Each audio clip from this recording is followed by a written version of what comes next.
I'm going to take this fascia tool on all of those muscles. We have that supraspinatus, we have the infraspinatus, we have our trapezius, we have our triceps coming down in here, our deltoid muscle. All of those muscles need to be released. And many times you'll have fascia buildup up in here. And so they'll definitely feel this fascia tool. So you kind of got to be careful. Light pressure on the shoulder, light to medium. Now some horses are like, dig deep, lady, it's all good. But you do want to be careful because the bone is very close to those muscles. There you go. Good boy. So good. There's a little bit of junk there. Yeah.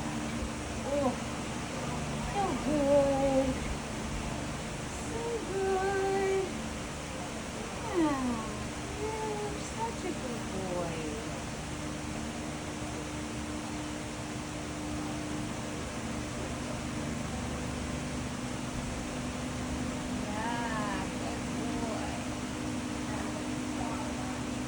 So again, light pressure with this tool. More so with your hands is better on the scapula. At least on the thinner part.